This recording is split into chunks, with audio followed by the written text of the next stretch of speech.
ಕೋಟ್ಯಾಪಿ ಜನವನ್ನ, ಕಾರ್ಮಿಕ ವರ್ಗವನ್ನ ಇವತ್ತು ತಿರಸ್ಕಾರ ಮಾಡ್ತಕ್ಕಂಥ ರಾಜ್ಯ ಮತ್ತು ಕೇಂದ್ರ ಸರ್ಕಾರಗಳಿಗೆ ಗಮನ ಹರಿಸ್ತಾ ಇಲ್ಲ.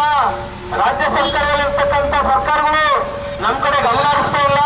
ಯಾಕಂದ್ರೆ ನೀರು ಕೊಟ್ಟು ಎಷ್ಟು ಬರಡು ಭೂಮಿಯಾಗಿರ್ಬೇಕು ಇಡ್ಲಿಕ್ಕೆ ಸಾಧ್ಯ ಅಷ್ಟು ಬರಡು ಭೂಮಿಯಾಗಿರ್ಲಿಕ್ಕೆ ಇವರು ಇವತ್ತು ನೋಡ್ತಾ ಇದ್ದಾರೆ. ಇವತ್ತು ಆಗ್ತಕ್ಕಂಥ ಅನ್ಯಾಯ ಇವತ್ತಿನಿಂದಲ್ಲ, 1999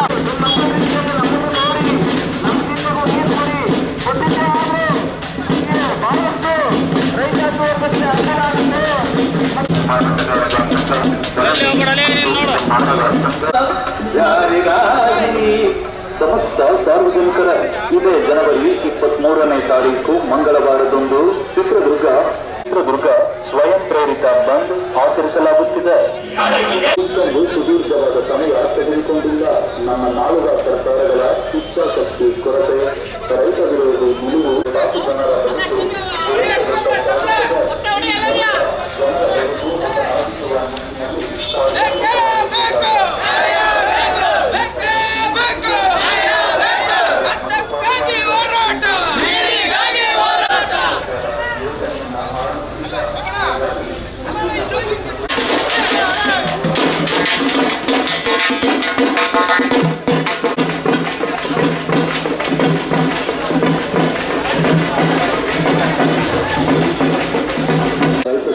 ಹಾಗೂ ಹಸಿರು ಸೇನೆ, ಸರ್ವೋದಯ ಕರ್ನಾಟಕ, ಭಾರತ ಕಮ್ಯುನಿಸ್ಟ್ ಪಕ್ಷ ಹಾಗೂ ಅಂಗ ಸಂಘಟನೆಗಳು, ಕಟ್ಟಡ ಹಾಗೂ ಇತರ ನಿರ್ಮಾಣ ಕಾರ್ಮಿಕರ ಸಂಘಟನೆ, ಎಪಿಎಂಸಿ ಹಮಾಲರ ಸಂಘ,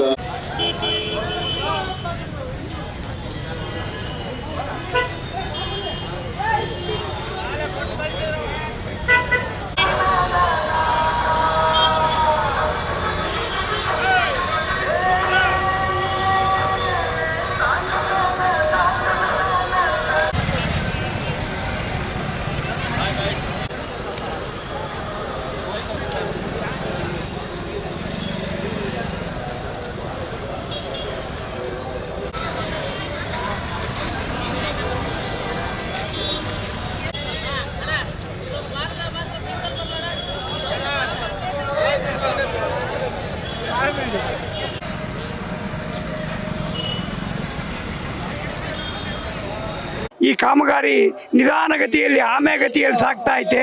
ಇವತ್ತು ರಾಜಕಾರಣಿಗಳಿಗೆ ಸರ್ಕಾರಕ್ಕೆ ಇಚ್ಛಾಶಕ್ತಿ ಇದ್ದಿದ್ರೆ ಇವತ್ತು ಎಂದೋ ಇಷ್ಟು ಈ ಜಿಲ್ಲೆಗೆ ನೀರು ತರಬಹುದಾಗಿತ್ತು. 2 ಸರ್ಕಾರ ಮುಗಿದ್ವು. ಒಂದು ಅಬ್ಬಿನ ಹೊಳೆ ಹತ್ರ, ಅಜ್ಜಂಪುರದ ಅಬ್ಬಿನ ಹೊಳೆ ಹತ್ರ ಕಾಮಗಾರಿ ಶುರು ಮಾಡೋಕ್ಕಾಗಿಲ್ಲ. 4-6 ಜನ ರೈತರು ತಡೆ ಮಾಡ್ತಾ ಇದ್ದಾರೆ. ಈ ಸರ್ಕಾರಕ್ಕೆ ಆ ರೈತರನ್ನ ಕನ್ವೀನಿಯನ್ಸ್ ಮಾಡಿ ಆ ನೀರನ್ನು ತಗೊಂಬರೋ ಶಕ್ತಿ ಇಲ್ಲ. ಅದನ್ನು ತರಲಿ, ನೀರನ್ನು ಅತಿ ಶೀಘ್ರವಾಗಿ ಜಿಲ್ಲೆಗೆ ತರಲಿ ಅಂತ ಹೇಳ್ಬಿಟ್ಟು ಇವತ್ತು ಸಾಂಕೇತಿಕವಾಗಿ ಚಿತ್ರದುರ್ಗ ಬಂದ್ ಮಾಡ್ತಾ ಇದ್ದೀವಿ. ಇನ್ನು ಮುಂದೆ ಜನಪ್ರತಿನಿಧಿಗಳು ಮನೆ ಮುಂದೆ ರಾಷ್ಟ್ರೀಯ ಹೆದ್ದಾರಿ ಬಂದ್ ಮಾಡಿ ಈ ಜಿಲ್ಲೆಗೆ ನೀರು ಬರೋ ತನಕ ನಮ್ಮ ಹೋರಾಟ ಮುಂದುವರಿಸ್ತೀವಿ ಅಂತ ಹೇಳಕ್ಕೆ ಇಷ್ಟಪಡ್ತಾ ಇದ್ದೀನಿ. ಯಾವತ್ತು ಕೆಲಸ ಆಗಬೇಕಾಗಿದ್ದು ಇದುವರೆಗೂ ಮಾಡೋಕ್ಕಾಗಿಲ್ಲ ಇವ್ರ ಕೈಲಿ. ಯಾಕೆ ಅಂತ ಗೊತ್ತಾಗ್ತಾ ಇಲ್ಲ. ಏನೋ ರಾಜಕೀಯ ಇಚ್ಛಾಶಕ್ತಿನೋ ಅಥವಾ ಯಾರ್ದಾನ ಒತ್ತಡ ಐತೋ ಏನೋ ಗೊತ್ತಾಗ್ತಾ ಇಲ್ಲ.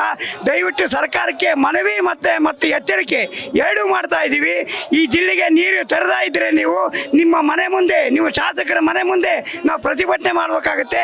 ಅದೇ ರೀತಿ ರಾಷ್ಟ್ರೀಯ ಹೆದ್ದಾರಿಗಳನ್ನ ನಿರಂತರವಾಗಿ ತಡಿಬೇಕಾಗುತ್ತೆ ಅನ್ನೋ ಮಾತನ್ನು ನಾನು ಹೇಳ್ತಾ ಇದ್ದೀನಿ. ಈ ಮೂಲಕ ಸರ್ಕಾರಕ್ಕೆ ಒತ್ತಾಯನೂ ಮಾಡ್ತಾ ಇದ್ದೀನಿ.